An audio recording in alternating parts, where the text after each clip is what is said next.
Alright, hello everyone, and welcome back to another video where today I'm going to be giving my honest opinion on Need for Speed Heat. Now I know that this game has been out for a while, but I really wanted to do a review by the time that I got my wheel up here. So that's what I'm going to be doing today. And as you can see, as you may be able to tell, I have a lot to talk about this game. So let's just head back into the garage real quick and just do a little bit of explaining. So I think that there's a lot to be said about this game. It is a fantastic game so far. I mean, I'm really liking it. I've already played quite a bit of it, but there are a few things that I want to point out and whatnot. And I think it's a perfect place to start right here in the garage. So honestly, the customization in this game is really great. You kind of unlock these parts as you go on, and you upgrade them more by getting more rep, which you see in the top right corner. Like I have 23 rep right now, and that's just my level. And you upgrade parts by basically getting more rep, which is pretty cool. It's a cool way to do it. But as far as customization goes, usually most of this stuff, like if I were to change these to be something else, usually most of this stuff comes with the car. There are some exceptions though. Let's say if we swap over to a different car here and pick up, let's see, I'm trying to think of one that, oh yeah, this Aston Martin here. So this is like a black market drop, just something with the addition of game that I got. I was able to get a few of these black market drops, which is a little cool. I don't know. It's kind of strange because you all of a sudden get all these black market challenges. And I mean, it's not like hard to do, but you know, I'll get to the drift trials in a second. That's definitely one of the biggest points that I want to cover about this game. But basically, if we go back over to here, you can see that some of the parts that you can get, let's see, I think it was maybe the rear bumper. No, oh yeah, okay, here we go. So let's say that you wanted this spoiler on there. Now this spoiler, I gotta say, absolutely crazy. I mean, totally a Need for Speed kind of spoiler, that's for sure. But the thing is that you can only unlock it by completing the black market challenges. Now, I'm not saying that that's a bad thing, but it's just a little strange that you have to complete all of these weird kinds of challenges in order to unlock like parts to make your car look cool. I mean, like I totally understand why they do it, and it's really cool, you know, that way you always have something to do. You can always, you know, do something to make your car look cool. Also, this is my guy. I like him a lot. He's got those Colorado Rockies shoes. He's got a creepy face mask, if I remember correctly. Yeah. It's not great, but you know, there's just a little bit of that. Now, one of the things that I think is really cool about this game, and I really wish that other games did this, is if we jump back into my cars here, you can see a customization rating. Now, this customization rating is kind of cool because it basically shows you how much you can customize the car by yourself before the game will, you know, either not let you customize more or something like that. So let's take this Mitsubishi Lancer, for example. It's pretty much already modified.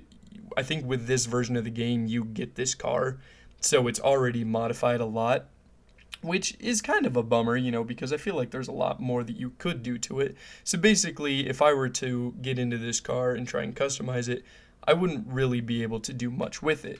Now, with another car like this one, this was like the first car that you ever get in the game. It's a Nissan 180 SX Type X, and basically you can see that the customization rating all of a sudden goes up to 10. Now this kind of varies with a few different cars, like this Mercedes-Benz is a 6 out of 10, you know, so it's not as crazy modifications or anything like that. But I kind of like that you get the option to do that. So let's hop back into the Infiniti now. And I think another kind of strange thing is the showcase. So I thought for the longest time when I started playing this game that all of these showcase cars were cars that were for sale for me, but it's not. These are basically just other players, which is kind of cool because if you think about it, you know, if you're kind of confused and, you know, you're feeling uninspired, you can go through here and look at other people's cars and be like, oh, that's a kind of cool, style. It's a kind of cool idea. A bunch of decals, trying to get the car to make good or to make it look good. And it's a good way to, kind of get inspired by other people. But what's the new thing that I have for this? Oh, swap engine? What? Okay. I've never actually seen this before. I didn't know that you could swap engines. Holy cow. The potential horsepower goes up to 1,500. So, yeah. This is a Need for Speed game at the end of the day. So, the parts that you can put in here, the body modifications, and everything like that is just absolutely ridiculous. I mean, it is crazy the kinds of levels of stuff that you can do with this game. Now, it's not like the old Need for Speed games like Underground and whatnot, where you could change the body molding of the car and, all that kind of stuff. It's not really anything that special, but it's still, pretty decently cool. Now, another thing that I kind of want to point out, which you can definitely tell, is the contrast of this game. Now, this game is supposed to be super colorful. I mean, in the trailers and the E3 and all of the videos for this game, the colors are super colorful. Now, I actually had to turn down the color on my monitor because there were times when you're driving around that it is just way too bright. It is just so glaring into your eyeballs that it kind of hurts after a while. And I don't know. I mean, it's cool to see, all of these super vibrant colors, but at the same time, I don't know. There's an option in settings that you can kind of tone down the vibrance a little bit, and believe it or not, it's all the way toned down. Like, it's still this bright, and yet you can't even tell. Like, I don't know. It's a little strange. I mean, you can kind of tell it gets darker at times, but that's about it. So the next thing that I want to talk about is this system. Now, I don't love the day and night system. I mean, basically what it is, so if we go to the map here, there are a bunch of different day events. So you'll have a bunch of different events kind of throughout the map, and it's a pretty big map. You can tell I haven't really discovered a whole lot. I've just kind of gone around and done, various races here and there just to try and get familiar with the map and everything like that. But basically, every single race in the day is just for money, which I don't love. I think that what they should do is, because basically the only way that you can level up, the only way that you can learn, or that you can get more rep and everything like that, is through the night events. And I really wish that there was a way to gain rep from the races from day, because, I mean, let's be honest, in real life, you're not just going to gain reputation from just doing night races. I mean, if you're going to gain reputation, you're gaining it through race events, just in general, which I don't know why that's not really translated into this game. I kind of wish that it was. I feel like it would make it so much better that you could gain rep whenever, during the day or during night. And I feel like it would just kind of make the experience a whole lot better. And maybe, I mean, with the rep, every time that you level up, you unlock a bunch of new stuff. So maybe if you also were able to give rep during the day, maybe make some of those unlocks higher level or something like that, so that it actually takes a while to do that. So, let's just kind of, let's do a night event. Let's go over to sprint race. I don't get any rep for that. Yeah, and it kind of just turns into a bit of a scavenger hunt to figure out, okay, 14,530 rep. Now, see, the problem that I have is that during night, you get rep. During the day, you get money. Now, it's a kind of cool way to do that division, but at the same time, I kind of wish that you got a bit of both with each. Again, it would just make the experience a whole lot easier. So let's just hop into this one, and I'll talk about the driving mechanics. Let's go to night, and then it'll load for a little bit. Yeah, I want to talk about the driving mechanics because they're weird. It's arcadey, which is very true for a lot of Need for Speed games, and, not very simulation, which is nice. I mean, it's good for a lot of people.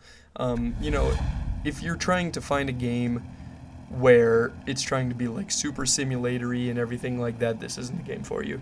Like, this is very arcadey, very arcadey.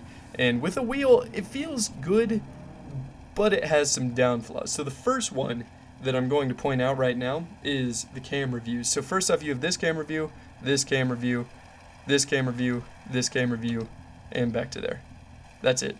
There is no interior camera views for any cars, which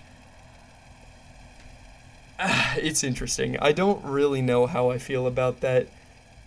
I think it would be nice if we had interior camera views, but I'm not sure if Need for Speed just never got the rights to, photograph the insides of cars or something like that to try and model them, or if they were rushed in, trying to model them or something like that.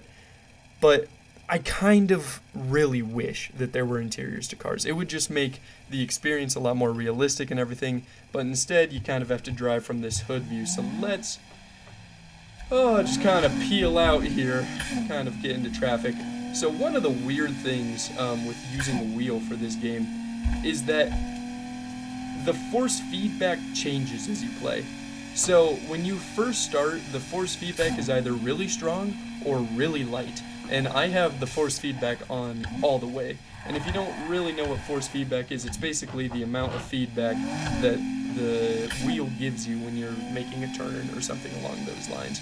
So basically when it seems a little off right now, but basically when I, let's say, like, take a drift or take a hard turn, I can feel like that pressure of the wheel like trying to fight me, but I'm still turning. So the force feedback is a little strange because when you first start out, it might be really loose, and then as you play, as you're in races and stuff like that, it all of a sudden tightens up and you can feel it getting harder to turn and whatnot, which is a little strange. I'm not really sure why, but sometimes it'll do the exact opposite. Sometimes when you first get on, it's really hard to turn, and then all of a sudden it starts loosening up, which is strange, and sometimes it'll just like do it in a race, which again is strange. So let's jump into a race here, and I'll kind of explain some of the mechanics through here. I think I'm gonna want to talk a lot about the AI in this game. So I do all of the night races in normal difficulty because I'll talk about this a little bit later, but the cops at night are horrible. I mean, it is so difficult to get away from them. But which I'll show you in a little bit. So let's do this race and really just talk about like the slingshot. So these guys are on normal difficulty. I think I can't remember. It might still be on hard since I was playing in day. I think the last time that I did it. So as you can see, these guys are putting up like quite a bit of a fight. Like there's not a lot of like super heavy hard-hitting racing or anything going on like we've come to expect from Need for Speed games. But I mean they're racing a good race at the moment. But just wait as we get a little bit further on in the race and I try to pardon me. Oh my gosh. Yeah, so the steering sensitivity is also one of those things that all of a sudden gets kind of out of whack as you start this game. It tends to correct itself, but it's kind of weird that it has to correct itself. Let's see if we can get some sort of speed here. These guys are actually a little bit quicker than usual. Let's see if we can make a quick little cheeky cut there. No problem through there. Okay. So let's quickly get through here. And already we're in second place. So these guys, I'm pretty sure, are currently on the hardest difficulty. Oh, and he's made a mistake. And we're in first place. And now we're probably going to stay in first place and just keep increasing the lead. Now, like, it's interesting. I don't know, because, like I said, this is a... Oops. I'm getting... Oh, see, all of a sudden, there we go. The force feedback is all of a sudden super stiff, and all of a sudden the steering sensitivity isn't quite what it used to be, and it just kind of threw me off the track. See what I mean? It like adjusts as the race is going on. Like, I just don't understand the idea behind that. I don't know what kind. It might just be my game, that kind of glitches like that. I don't really know.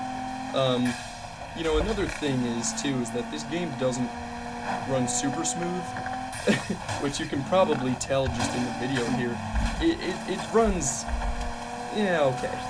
And I think that it's, you know, trying to render a lot of lighting, it's trying to render a lot of stuff all at the same time to try and get, like, you know, still decently good graphics. But, I mean, I'm running it on, I think, medium right now, just so that I could record it.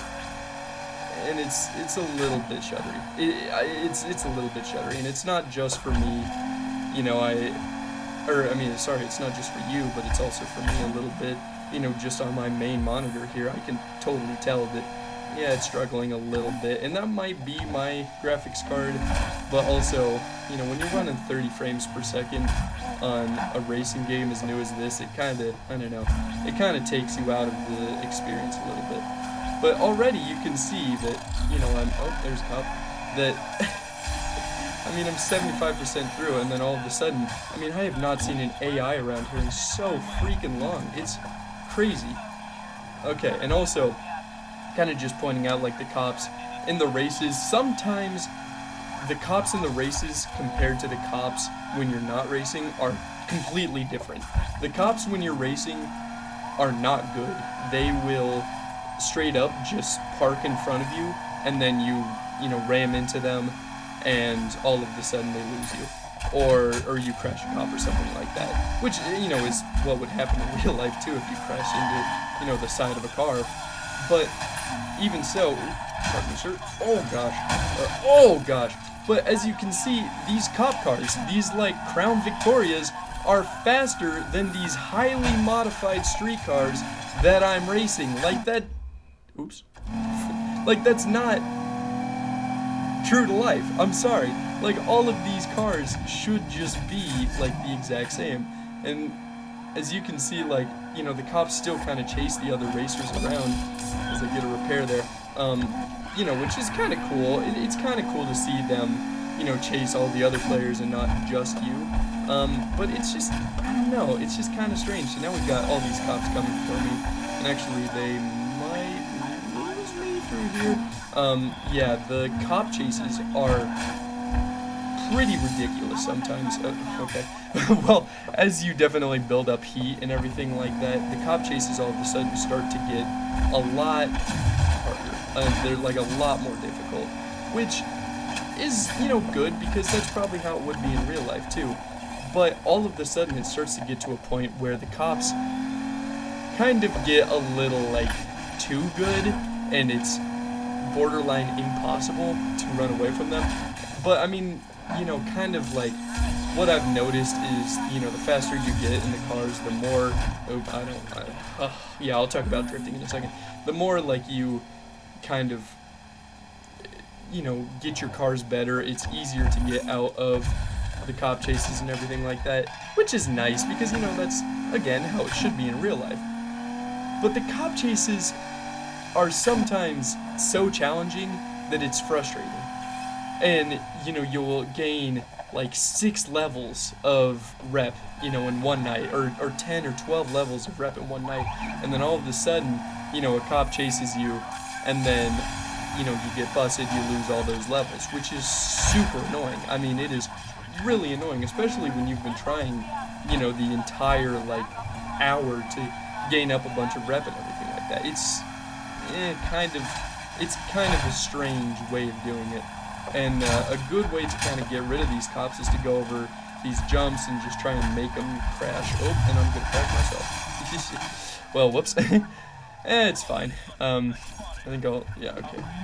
Oh, I got reset, but like right next to the cops. So it's actually kind of funny. One of the ways that I've actually been getting rid of these cops, which sometimes work, but sometimes it doesn't. Like the game kind of realizes that it's a bit of a cheaty way to do it. So what I'll do is I'll run over here and just kind of drive into the water, because that does nothing to your car, doesn't damage your car, but it crashes, you know, like I crashed a cop there. I actually think I crashed all 3 cops there. So like it's definitely a good way to do it, which is kind of funny, because I think that's the first time I've ever crashed 3 cops by doing that. But yeah, like, you just drive into the water, and then all of a sudden they can't stop, so they drive into the water, and then they crash, they don't reset like you do, and then all of a sudden, you know, So it's a challenge, but sometimes it's kind of fun. I do have to admit, it is kind of fun when the cops are chasing you, because you're just trying to figure out just the weirdest ways that you can either crash them or, make them blow themselves up or something like that. They're good cops, but sometimes they're really dumb cops as well. Sometimes they are extremely, extremely dumb cops. So we'll enter the garage here. I think I gained 2 levels of rep on that one. And yeah, I still didn't gain any money because you can't gain money at night for some reason. Yeah, so I went up to level 24 there. So I unlocked another 10 cars. And that's the kind of weird thing, is that basically once you're done with like rep level 25, you've basically unlocked all cars. I think there's 3 or 4 cars that you can unlock, but you unlock them at rep level 30, rep level 40, and rep level 50. So it's a kind of weird unlock system. And already, at rep level 24, I'm getting these, uber super fast cars, that I have to pay a lot of money for. So, yeah, just that kind of is a little strange as well. But anyway, let's go in today and let's show off a bit of the map. Now, as you can see, I am quite far through this game. I have done a lot of races and everything like that, at least at night, just trying to unlock stuff. And you can tell that there are still a lot of these drift events, these ones here. So, I just want to say, drifting in this game sucks. I don't like it. I think it's very arcadey, which is, good for drifting. That way it's not super annoying or anything like that. Pardon me. But on a wheel, it's so annoying. Basically, the way that the first guy, this guy in the upper right corner here, this dude, I don't remember his name, but basically the way that he teaches you how to drive or how to drift is to floor it and turn hard. That's literally what he tells you to do, which, look, I'm not a great drifter, in Forza and stuff like that, but I don't think that's quite right, especially because I'm using a manual kind of setup here. So, there's no clutch kick, there's no handbrake or anything like that he's telling me to use. He's basically telling me to, okay, when you go up, tap the throttle, and then as soon as you, turn hard, absolutely floor it, and you'll start drifting. Which is such an arcade way to do it, and honestly, I'm not a big fan of it. I think it's a little strange doing it, and honestly, I feel like just the mechanics aren't awesome when it comes to drifting in this game in general. It's very arcadey, and you can tell that the drifting was built for controllers, which, it makes sense because for the most part this game is meant for consoles. But at the same time, there are a lot of people that like to, play this game with a wheel like me. So let's try it here. So flip, no, it just doesn't work like it probably should. I don't know if it's just me doing it strange. I don't know. It might be. This car is mostly, I've pretty much modified this car to be as track oriented as I can. So this one's not going to be a great drift car or anything. But you can kind of see what I mean. Without using the handbrake, without see there that was just a clutch kick. And then let's see if I get back onto the road here, and then I'll do a handbrake on this one. Ready? Oh. The handbrake is very strong in this game, but it gets, if you're going at high speeds and you're taking a corner and you just give a little tap on the handbrake, drifters do, yeah, you slide out a little bit, not a lot, but you do still slide out, enough that it, at least makes you feel good. And I don't know, just the way that they tell you to drift in this game, it's not great. I think that it could use a little bit more refining, and I think as I get closer to completing this game, the drift trials will probably be the last thing that I do, just because it's not super fun on a wheel, and if I do it, it's probably going to be, with a controller and not with a wheel. I don't know.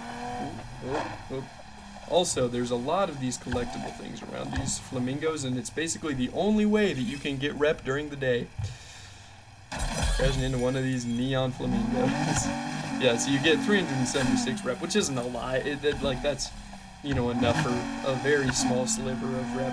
Which, if you kind of go around and get all of those flamingos, then it's a good way to get a lot of rep fast. You know, kind of like how it is in Forza. You know, you level up quickly by getting all those bonus boards and stuff like that, which is nice. But I don't know. And oh, one big thing that I want to point out. Let's say this huge tree in front of me. Let's just accelerate into it. Oh. Okay, never mind.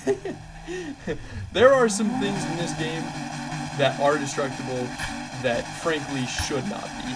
So let's say that I'm let's just try and, I guess, get up some speed on the highway here, and I just want to point out just what kind of destruction levels we're talking about. So I'm going 120 miles an hour, somewhere around that area, and let's crash into this.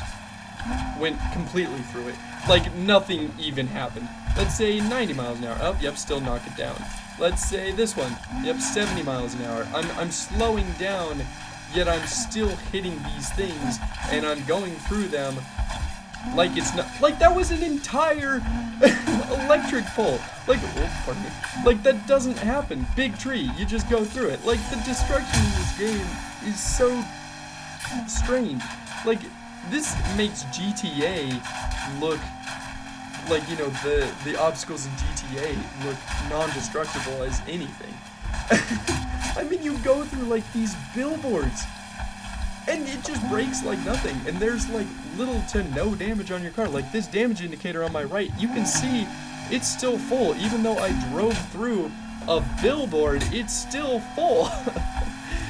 It's just, the destruction in this game is just one of those things where it's just so strange. Like, I don't understand. I mean, sure, I get the arcadiness of it, but like, I mean, big trees like that are the only thing that's not destructible. Even some smaller houses, I don't remember where it was, but I think, well, that's a bummer. Level 1 real quick. Oh boy, well, see, like, yeah. There's just a building. I just drive through like it's nothing. Like, I just don't really understand the destruction in this game. It just seems a little strange. Well, and then all of a sudden, you know, these cops hit me twice, or this cop hit me, I think, once, and all of a sudden, my damage bar goes down like a quarter of the way. Like, it just doesn't make sense. It doesn't make sense, the destruction in this game. You know, cops will, like, barely touch you, and you'll lose half of your health. But if you crash into a building, it's perfectly fine. Like, nothing even happened. And it's just strange. It's just a really, really strange way of doing it. I mean, those things are built to stop a train, and I just went through them like it's, I don't know, paper mache. Yeah, the cops also, when they're trying to stop you, they don't do a great job of it. they like do a handbrake turn in front of you and then just kind of hope that, you know, they kind of stop you, but you should just go around them like it's nothing. So, okay, I did get a little bit of rep for that, but the rep just doesn't go up any compared to what it does at night, which, again, you know, I mean, it's okay. I just kind of wish that the racing events were really just in both day and night, had both rep and both money, rep and money as well. It would just make it a lot nicer, I think, to do, and all of a sudden, you know, my heat level's down. So actually, I don't even think I got rep for that. Let's go back to the garage and see if I did. I think it's around here somewhere. I don't remember. Yeah, I do a lot of this too, where I'm just kind of driving around because I don't really remember. Oh, okay. Yeah, I was heading in the right direction. I don't even know, man. I don't know. Yeah, also the off-roading in this game, not nearly as much off-roading as you would probably want. Now, I know, like, this game, the story is based pretty much primarily around. There's a flamingo back there. Did I miss that? Basically, yeah, like, the premise of this game is street racing. So there's not going to be a lot of dirt and off-road events, which makes sense. But at the same time, I kind of wish that there were. It would, again, just make it, I don't know, make you feel like there's more to do. And make you feel like you can just romp around here, not in some, souped up infinity. I don't know. I mean, that might just be me. I saw that there's a Mini Cooper that I'll probably, try and save up for, because you guys know how I am with Mini Coopers. I absolutely love them. So, anytime that there's a Mini Cooper in a video game, you know that I'm using it. I haven't bought it yet, though, because it's pretty expensive. And it's kind of strange, too, like the currency values in this, because some cars are, understandably really expensive. But there's also, like, a lot of cars that are more expensive in this game than they would be in real life, which is kind of strange. Like, there's I think it's like a 93 Miata or something like that is like $35,000. I went to the marker. I don't know why I went to the marker. But it's like $35,000 in this game. Or maybe not that expensive, but like something, just like crazy, where it's like you could buy a Mazda Miata, like a, same model year Mazda Miata for like $8,000 in real life. But it takes, $20,000 in this game to get it. And it's just, I don't know. It just seems a little